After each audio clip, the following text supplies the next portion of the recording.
Hey everyone, my name is Mimi. If you've been following these videos, you know that InterVarsity Christian Fellowship is challenging you to read through the Bible in a year. So that's for if you are Christian or non-Christian.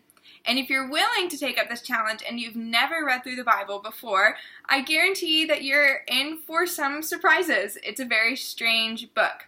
And that's why I'm talking to you guys, so that you can ask some of your questions, and I will try to the best of my ability to answer them. So you can do that through Facebook Messenger or the Ivy Weekly for SUNY Potsdam and Clarkson's InterVarsity Club if you sign up for that. Anyway, so today we are starting the second book of the Bible. So we just went through Genesis, and now we are into Exodus. So this is a perfect time for you to start. You can download the Read Scripture app and just jump right into Exodus today and get going. So today I'm going to share with you guys something that I learned this past week as we were reading. So we read about the story about Joseph, and you probably know that story if you've heard of Joseph and the Technicolor Dreamcoat. It is that story. So here's what I learned.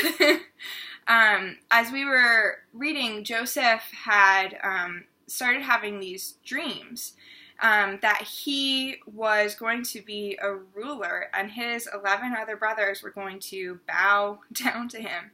And not necessarily the wisest choice, but Joseph decided to tell his brothers about that dream. And natural response, they were angry, they were upset, and I'm guessing they were jealous. And so what happens after that is that the brothers start talking to each other, and they're like, we are going to kill Joseph, we don't want him as a brother, this is horrible. And then one of the brothers stands up and is like, no, we don't want his blood on our hands, let's just dig a pit or let's just put him into a pit, and then we'll sell him into slavery. Great idea, right? And so as you're reading, you're like, wow, these are horrible people that they're doing this. I'm so glad that I'm not like that. But that wasn't my experience this week as I read. Actually, as I was listening to my audio version, and as I was listening, I started to notice that I can sometimes be like Joseph's brothers. I struggle sometimes with jealousy, and that has been, a large challenge recently. And so all of a sudden, I started noticing how that affects my relationships. And there's no better relationship to show you what you're really like than your close relationships. And for me, that is in my marriage.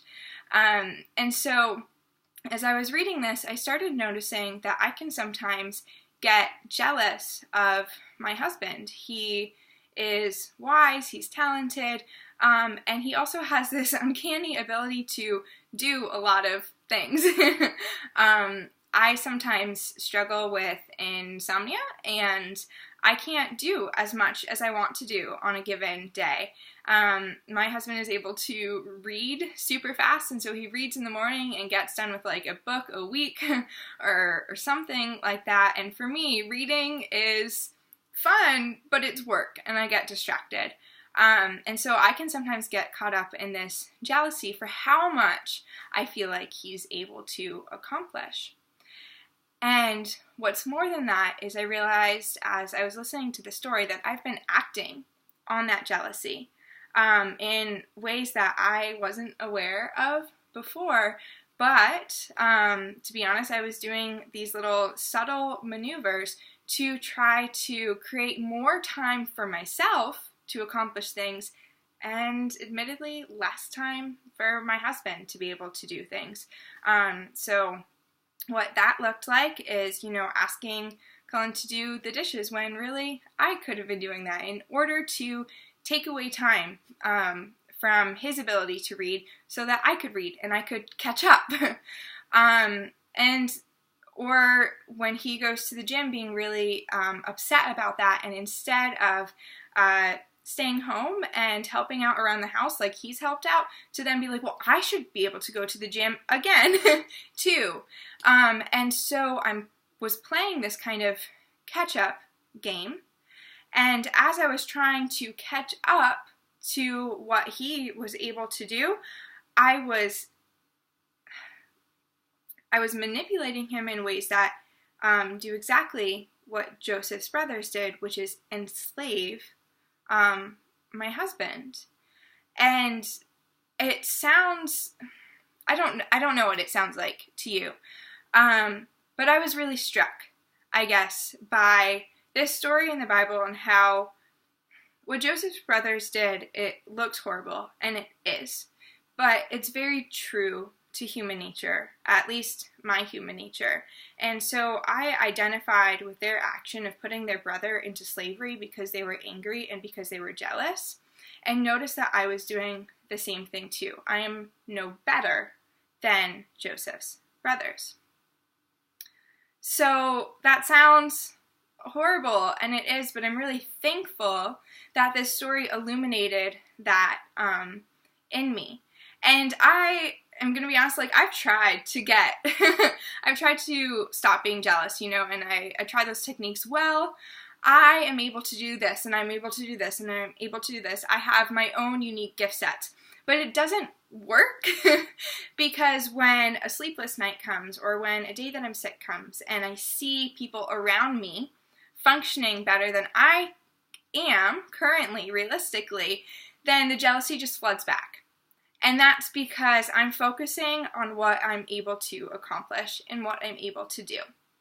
And that's never going to work. There's always going to be playing a catch-up game, for my value is placed in what I'm able to accomplish. So that's not the solution. And what I realized as I was reading this is that the solution is knowing that I am beloved. I am loved by God, not because of works, not because of anything I've done, but because I've been created by Him. And it doesn't matter whether or not I have a sleepless night, or how fast I'm able to read, or whether or not I can run a marathon, anything like that. I'm loved. And if I allow that to sink into my heart, then I don't need to act out of jealousy in order to feel valued. I just know that I am. And so my step for this week was, instead of acting out curses, I guess, on my husband, or on others that I'm jealous of, whether just acting it out or in my mind, is instead to replace it with blessings and to remind myself that I'm loved. So why am I telling you this? One of the reasons is because I didn't get any questions this week. So step it up, guys. I want some nerdy questions for sure. The other reason why I'm telling you this is because reading the Bible isn't just learning about facts. It's supposed to be useful for, as the book 2 Timothy 3:16 says, it's supposed to be useful for correcting, for rebuking, for training. And so I am to let Scripture shine light on the areas that I'm still broken, so that the places where I'm stuck, the places where I'm frozen, that light can start to warm it up and start move me into a place of loving others better.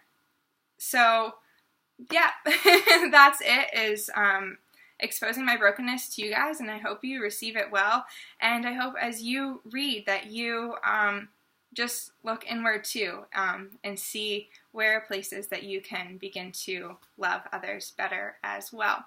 So I'm going to close with a part from Ephesians, and I love these words. And this is my prayer for myself with my jealousy, and for you if you struggle with jealousy or act or feel a sort of scarcity of love.